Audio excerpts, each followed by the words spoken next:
Hi again, I'm Rob. This morning it's a bit wet, stuck in the shed. It's been raining all night, but I just had to come over and water some stuff in the greenhouse that I forgot to do yesterday. Won't make that mistake again. I do have the watering system in the greenhouse, but that only is for the big tomato plants and the tomatillos. Anything else, like the cucumbers and stuff, well, they're at the mercy of me. I've got the. I was thinking this morning. My hair is horrible. I'm on lockdown hair. I'm gonna have to look at me the way it is for now, and hopefully that's okay. Right now, let's see what I've done. I picked some raspberries, and I watered the greenhouse, and so now, what else? Do I have anything else? No. We're gonna go home and bake some bread. Join me. Back from the allotment, cleaner, fluffier version of the lockdown haircut. And hopefully we're going to do something about that soon. I've got everything laid out here to make some light, fluffy white rolls. We need some strong white bread flour. And basically, strong white bread flour, we need some yeast, salt, oil, milk, and hot water for this version. I'll just run you through it. Let's get to it. I've got 600 grams of flour. Strong white bread flour, and I've already mixed the yeast in there. There's 7 grams of yeast. It's basically one of those little packets of the instant yeast. I've got a bigger bowl, so I've measured out 7 grams. Just stir all that in, and we're also going to put in a teaspoon or 2 of salt. Let's put that in. You don't want to put the salt in with the yeast immediately, because the salt will kill the yeast, and as well if water is too hot as well. So with this particular one, it's 300 mils of cold milk and 120 mils of really hot water, and you mix that together along with a bit of oil. So I've got this stirred up good enough there. Pop that off to the side for a second. Got the milk right here, 300 mils of milk already measured out. Salt can go back in the cupboard. By the way, I've already wiped all this down. It's already been sanitized, and got a sink full of water with fresh soapy water to wash everything up, because you're going to need the bowl again, unless you've got 2 of these, which would work out even better. So a couple tablespoons of oil. This one I can just go, there's 2. That can go back in the cupboard as well, keep some space.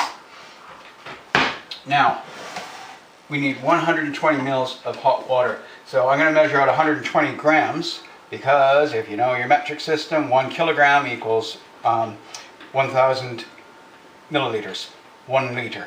And so we're going to get 120 grams of water.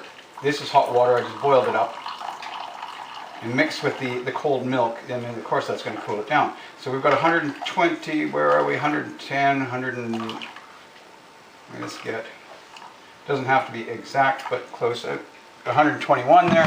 That's good enough. That's going to go in here with that. Just going to give it a little stir around, spoon, and then we're going to pour that right in with the flour.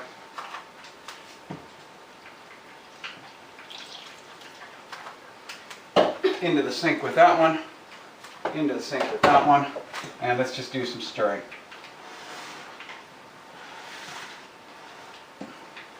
Basically what I'm going to do now is just stir this into kind of like a shaggy dough, and then just leave it sit for a couple minutes. Try not to splash too much of it out on the counter.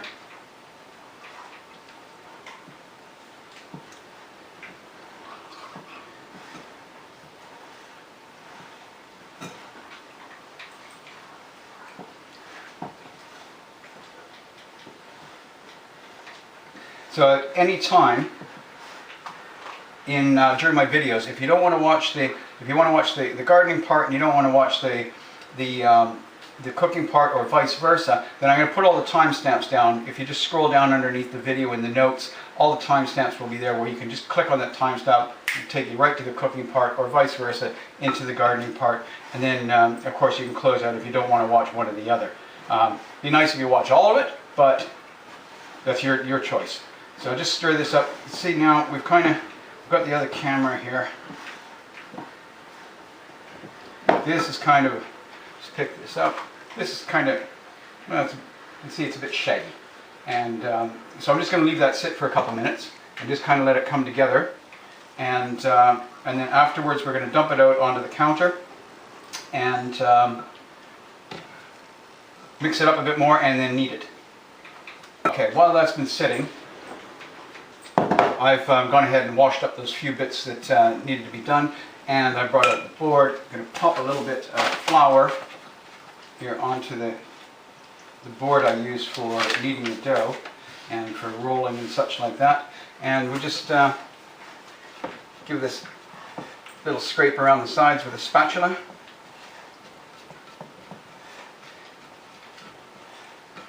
Sometimes I just dump the dough right out onto the counter onto the flour, but this one has a little bit more oil, and it kind of seems to agree with the board more than the counter.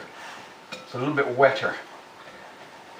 I find that if I do it on the counter, then it tends to stick a lot more, and I have to use a lot more flour. And the idea with this is not to add too much more flour, because it's supposed to be fairly wet and sticky.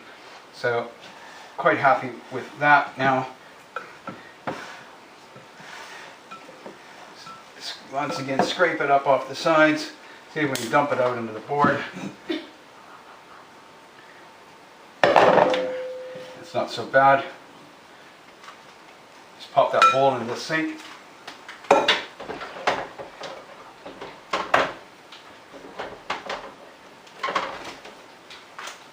Okay, now a little bit of flour. Just get a little bit more on the bag here. Just put it around the sides. It's not sticking. A little bit more on my hand so it's not sticking so much in my hand. And now we knead. It's a bit scruffy and it's a bit wet, and it might need just a little bit more flour.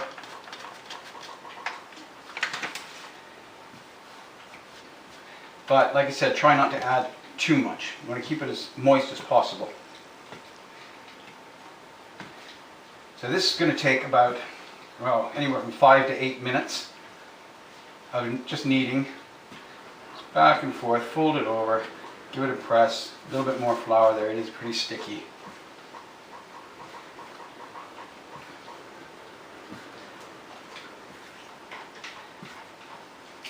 It's got a really soft, elastic, kind of a silky texture to it right now.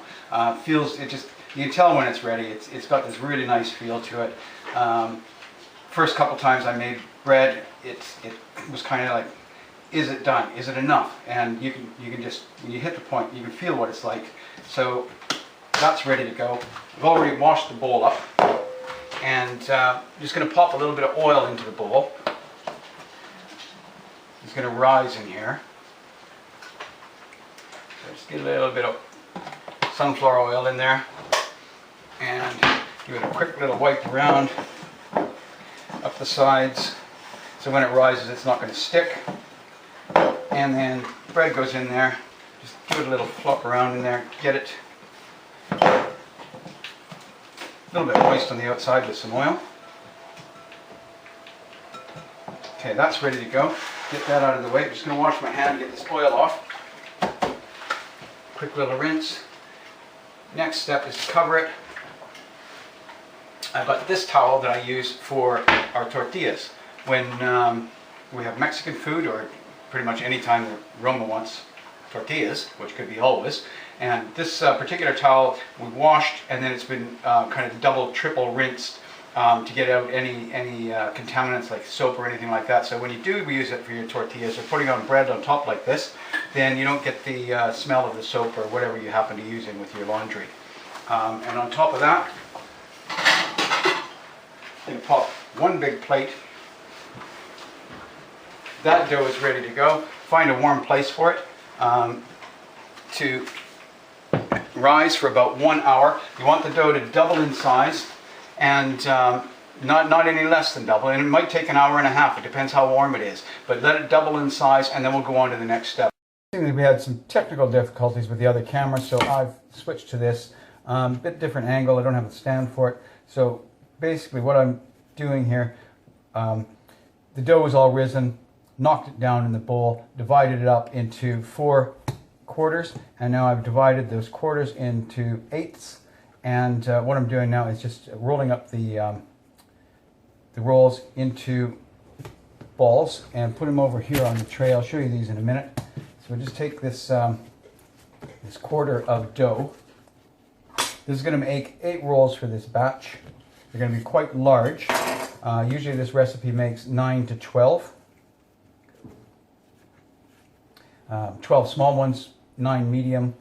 And there we are in the last one. Roll that around, pinch in the bottom.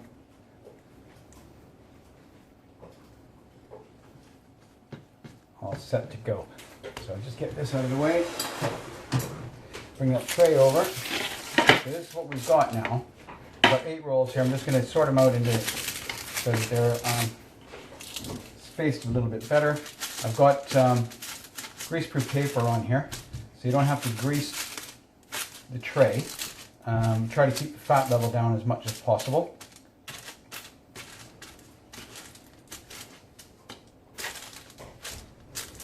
Okay, we've got 8 rolls.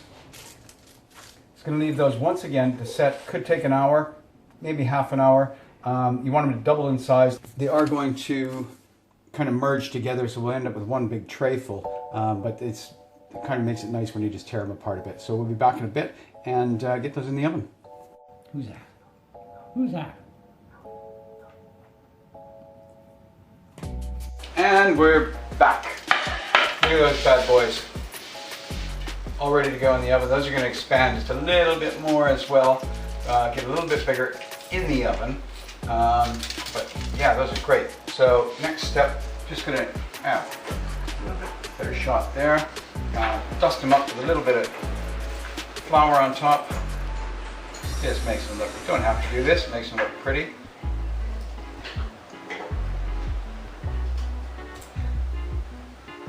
Kind of like professional. And that's it. Those are going to go in right now. 20 minutes. I'll check them in about 17. Takes about 20 minutes at 160 degrees Celsius in a fan oven. If you're going to use a non-fan oven, it needs to be at 180. But yeah, I'm going to pop them in right now. Let's see what happens. They'll be great, I think.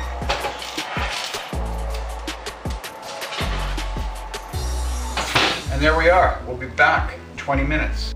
20 minutes in the oven. We're going to get these rolls out right now, put them out in the cooling rack, give them a half hour or so they'll be ready to eat. But let's see what we've got here. Yeah, look at those. Those are yummy. Pop them up here on the cooling rack for a couple minutes until they cool down enough that I can actually transfer them to the rack without the pan. But that's it. Those are the rolls. Nothing to do with the allotment really. No veggies in this, but I needed to bake bread, so here's what you got. Nice and easy. Takes a little bit of time out of your day, but it's rewarding in the long run. I think next week, what I've got on the cards for you is chili con carne. The real deal, kind of done up the way it should be for the UK. You can't get the chili powder here properly unless you order it specially, but I've got a way around that. Stay tuned.